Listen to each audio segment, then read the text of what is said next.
Hey guys, I wanted to show you the movements of the upper extremity. My family is asleep, so I'm going to be a little quiet. Alright, so for our hands, first of all, we have AB and adduction for the fingers. For the thumb, however, AB is coming straight away in the sagittal plane from the rest of the hand, and then adduction would be bringing that finger back to the rest of the hand. Now, the adductor pollicis is that meaty part of the hand in between the thumb and the pointer finger. The adductor pollicis, you're still going to be using that whether you're in actual abduction or extension or any position that the thumb would be away from the rest of the hand, and then you bring it back in, you're using your adductor pollicis. Just looking at AB and adduction together as a pair, AB is going to be coming away from the hand, and then AD is bringing it back like that. So anatomical position, that's going to be a sagittal planar movement.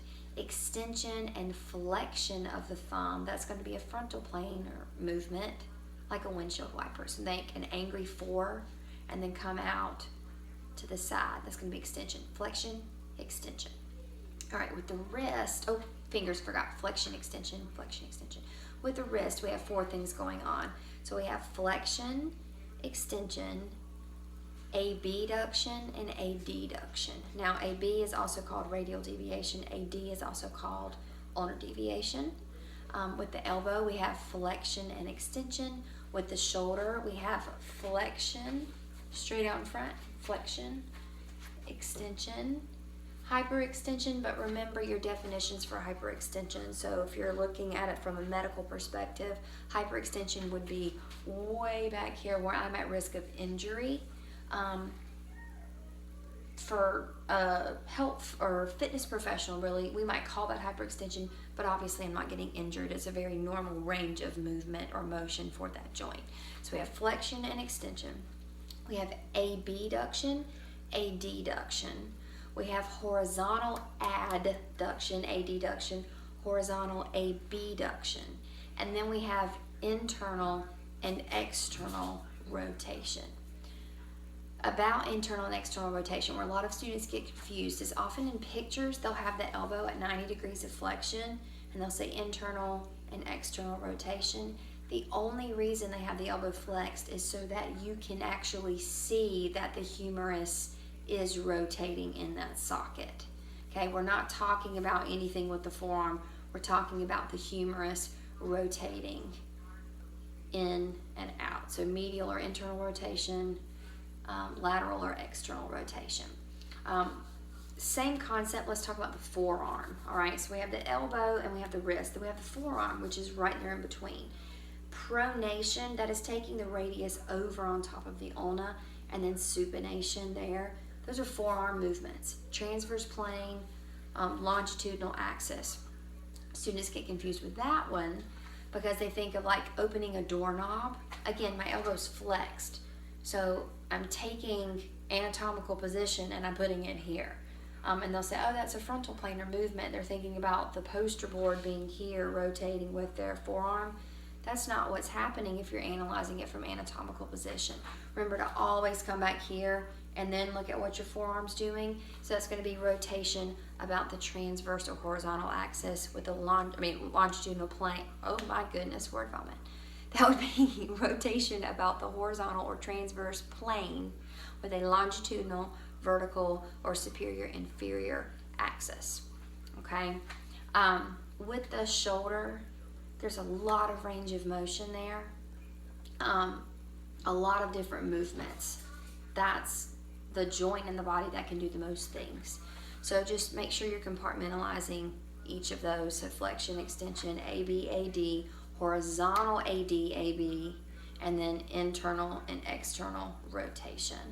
Elbow, flexion, extension, sagittal, shoulder, flexion, extension, sagittal, wrist, flexion, extension, sagittal, fingers, flexion, extension, sagittal. The thumb is the only one with flexion and extension where it's actually a frontal planar movement. Then we have ABAD, ABAD, ABAD. I hope your elbow is not going into ABAD. All of those are frontal And then you have your rotational stuff, okay, with the shoulder and the forearm having those rotational capabilities. In the forearm, though, we call it pronation, supination. Those are all going to be horizontal or transverse planar movements with the longitudinal axis.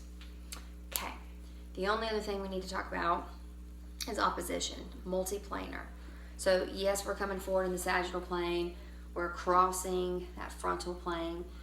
Is multi-planar. So we're not going to attribute an axis to it because it's not one of those axes that you've learned. So opposition, multi-planar, we're not addressing the axis there. The shoulder blades, let's talk about the scaps real quick actually. So we have elevation and depression, protraction and retraction, upward rotation, downward rotation. Now, when we're looking at the shoulder blade, and I'm going to show you what my back looks like here. Okay, so protraction, retraction, you can see my shoulder blade wrapping around my rib cage. Okay, that's a transverse planar movement, longitudinal axis. Okay, and that would be protraction, retraction. You could also think of that if you're thinking about your shoulder blades as plates sitting on a surface. They would be abducting and then adducting, protraction, retraction. So as I'm reaching forward, my shoulder blade is wrapping around my rib cage, and then as I retract my scapula, so I would be squeezing my shoulder blades together, squeeze, squeeze, squeeze, squeeze, squeeze. You should see wrinkles, crease in my back right there. Okay, that's retraction, so that would be adducting my scapula together. Again, transverse plane, longitudinal axis. Now, elevation and depression, and upward rotation and downward rotation. Some people say that that's a frontal planar movement, but you got to think your scaps aren't sitting flat at 180, they're actually forward a little bit. So a lot of people like to call that actually the scapular plane. We could call them frontal plane though, but they're not axial. They're not like a hinge joint or even a ball and socket or anything like that. They're a gliding joint. So it's literally like plates or pieces of paper sliding on a table. Okay, they are non-axial. You can't stick a rod through the scap and watch it move around in reference to that. Okay, so they're non-axial. You could say frontal for upward and downward rotation and for elevation and depression. But for AB, AD, or protraction, retraction, that's 100% a transverse planar movement with a longitudinal axis. I hope that helps you as you're studying, and if you have any questions, let me know.